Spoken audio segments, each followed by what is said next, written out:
Re-salut à tous, re-salut YouTube. Je n'avais jamais fait auparavant de trou avec une perceuse magnétique et ce type de trou avec une carotte et non pas une mèche. Alors il y a une petite astuce que j'ai découvert. Alors vous avez compris que j'ai soudé plusieurs plaques en épaisseur 8 mm entre elles, notamment j'ai soudé deux plaques de 8 mm et des pieds de cornière qui font 6 mm d'épaisseur. Ce qui fait une épaisseur totale à certains endroits du perçage de 22 mm. Mais 22 mm composés de 3 plaques. Donc lorsque vous percez, la mèche descend, enfin le trépan descend, pardon, et à ce moment-là, il va arracher le premier morceau de la première plaque. Là, ça bloque le trépan. Donc il ne faut pas continuer, forcer.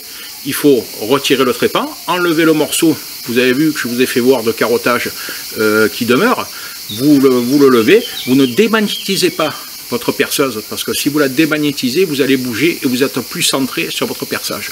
C'est l'avantage d'une perceuse magnétique. Donc, vous enlevez le morceau, vous percez la deuxième plaque, vous enlevez le deuxième morceau et vous percez au final la dernière plaque. Voilà.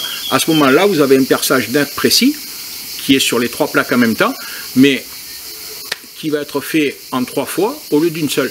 Alors, certains me diront, oui, le compresseur, merci. Alors, certains me diront, pourquoi ne pas avoir pris directement une plaque plus épaisse, par exemple de 20 mm, puisque moi, j'ai prévu une plaque de 16 mm d'épaisseur, 2 x 8. Alors, pourquoi j'ai pas pris ça? Tout simplement parce que je suis à la base un particulier. La société qui me fournit en métal est un grossiste, et les grossistes ne font pas de petites découpes. Alors, vous trouvez des sociétés qui font des petites découpes sur Internet pour des plaques de forte épaisseur, mais le problème, c'est qu'une plaque qui va faire 400 par 200, vous allez payer ça 200 ou 250 €. Voilà. Ensuite, pour ceux qui me diront, alors pourquoi ne pas prendre une plaque entière, je vais quand même vous rappeler qu'une plaque de 10 mm en 2000 par 1000 pèse 160 kg et une plaque en 20 mm pèse 320 kg. Donc il faut avoir les moyens de la manipuler, les moyens de la découper. C'est un travail relativement complexe lorsqu'on n'est pas outillé pour faire ça. Alors on se débrouille avec les moyens du bord. Voilà. En ce qui concerne le perçage magnétique, je vous donne une petite astuce pour positionner votre perceuse. Alors la perceuse est quand même quelque chose d'assez lourd, puisqu'elle pèse 17 à 18 kg. On vous fait voir des perceuses qui sont mises à l'horizontale, voire au plafond. Je ne te dis pas les bras qu'il faut être King Kong. Là, lorsqu'on perce dans cette position, c'est-à-dire en position verticale, ce qui est la solution la plus simple, au vu du poids de la perceuse, on a du mal à la manipuler avec précision de droite à gauche. Donc il faut descendre votre trépan et mettre le pointeau en pression. Vous marquez votre métal comme je l'ai fait avec un pointeau, et lorsque le pointeau s'aligne avec le trou, visuellement, tac, on le voit descendre légèrement. Dès qu'il descend, c'est que vous êtes bien positionné, et là vous magnétisez votre perceuse. Jusqu'à la fin de votre perçage, quoi qu'il arrive, la perceuse ne doit pas être démagnétisée, car vous allez la décentrer de l'axe de votre trou, et ça serait dommage. Le fait d'avoir une perceuse magnétique, de faire des trous comme ça, c'est que vous pouvez à la fois changer la tête sans démagnétiser la perceuse, et par exemple faire un trou taraudé, ou faire un trou fraisé. À ce moment-là, vous aurez un perçage parfait, différent que si vous revenez avec une perceuse autre pour faire par exemple un fraisage, vous ne serez jamais parfaitement centré, alors que là c'est parfait. Ou alors il faudrait que votre pièce soit sur une perceuse à colonne avec un étau boulonné pour que votre perçage demeure également parfait. Voilà. Là, le cas échéant, c'est un étau de précision, comme je vous l'ai précisé, donc on essaie de travailler avec précision. Allez, on continue.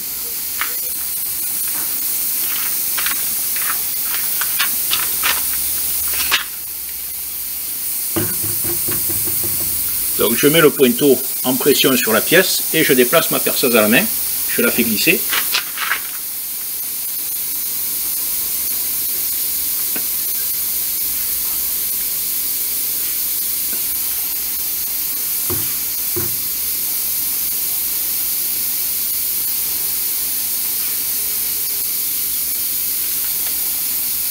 Hop, là, je suis parfaitement dans le trou. Alors,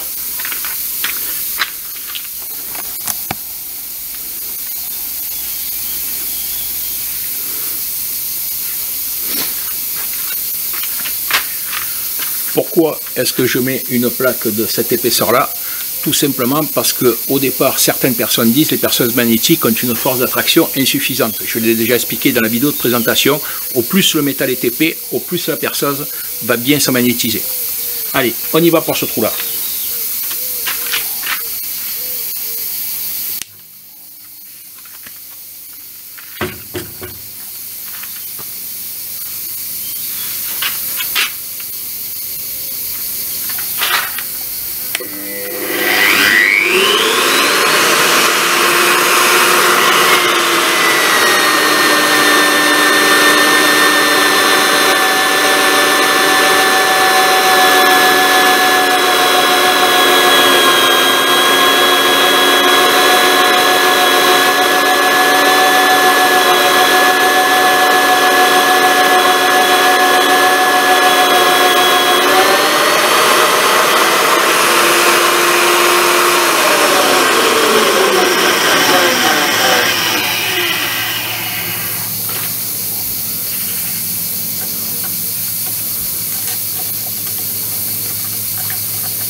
Là on a senti que la machine accélérait mais que la fraise ne descendait plus.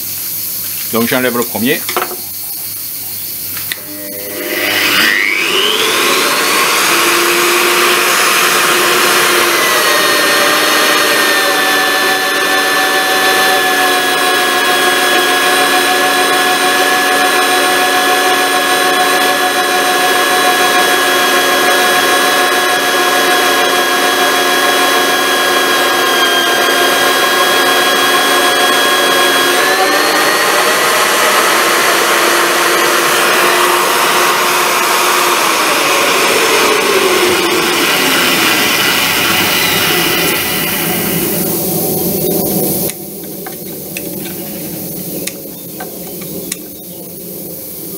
J'ai pas de petits aimants, hein, c'est un petit peu chiant. Voilà le deuxième. Là, vous voyez, le trou est toujours plein. J'ai toujours pas démagnétisé la perceuse. Je remets en marche.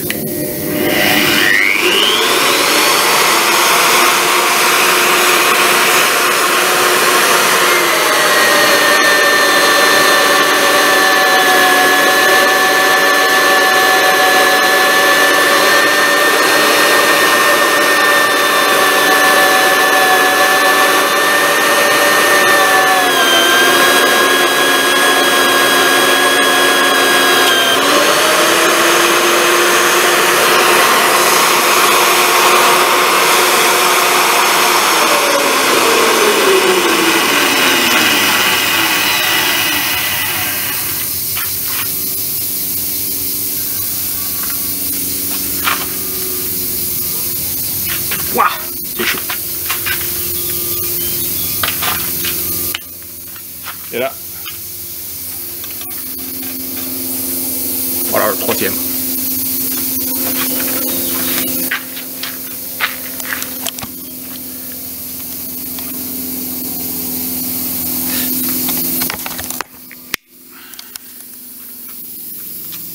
Donc on voit ici les trois plots qui ont été retirés simultanément du trou.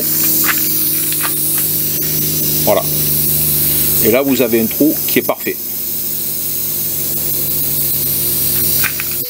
Donc pour ceux qui ne le savent pas, voilà le montage et démontage en queue Weldon. Donc ici vous avez la pièce dont je vous ai parlé qui était en supplément dans le pack. D'ailleurs je tiens à préciser que je suis effaré par la précision de cette machine compte tenu du prix que je l'ai payé. Donc ici vous introduisez l'extracteur.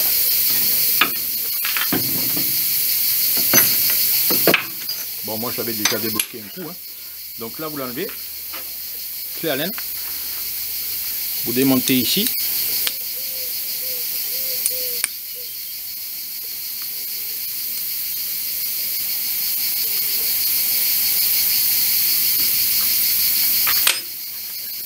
Là vous sortez votre trépan et le trépan est composé de deux pièces. Tiens, vous avez ici l'axe, voilà, qui est livré dans le coffret. Donc cet axe vous l'utilisez avec tous les trépans, hein. Vous le fixez à l'intérieur, voilà. Et dans la pièce Weldon il y a un ressort. Donc lorsque vous percez, le trépan rentre, et lorsque la pièce est éjectée, le trépan, le ressort la pousse. Voilà, voilà comment fonctionne une fraise Weldon. Allez, on continue. Donc voilà les trous de perçage. Donc ces trous vont me servir. Donc ici on a des boulons de vin. Voilà. Bon, il faut que je les recoupe bien sûr. Hein. Et je viendrai fixer, donc souder dessus. Je vous ferai voir. En supprimant la partie bien sûr. Voilà. Pour pouvoir bloquer la pièce sur la table de travail.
Voilà, la construction du socle est terminée. Donc vous avez vu, c'est quand même relativement précis dans le travail, c'est fait pour, hein, c'est pour ça que je l'ai fait. C'est une pièce relativement lourde, relativement épaisse, qui peut quand même se transporter facilement. Là, je vais maintenant faire un stand pour la poser dessus et l'utiliser en fixe. Voilà, en l'utilisant en fixe quand je suis à la maison, ou l'utiliser sur mes chantiers, ce qui est possible également. Voilà. Donc si cette construction vous a plu, ben, n'hésitez pas à vous abonner. Si vous avez des questions, n'hésitez pas à les poser. Là, je vous ai fait deux types de perçage en diamètre 12, un effectué avec un trépan et un effectué avec une mèche classique. Voilà. Donc vous avez vu que dans les deux cas ça fonctionne, sauf qu'en mèche classique, ben, vous vous retrouvez limité à des diamètres pouvant aller éventuellement jusqu'à 20 en queue réduite. Après, si vous passez sur des trous un peu plus gros, il faut passer sur des trépans, c'est beaucoup plus efficace. Là, j'ai travaillé sur de l'aluminium, pas sur du métal, parce que je n'avais plus de métal assez épais pour ça. Mais bon, le résultat serait le même, c'est juste un peu plus long. Voilà, sur ce, n'hésitez pas à vous abonner. Merci.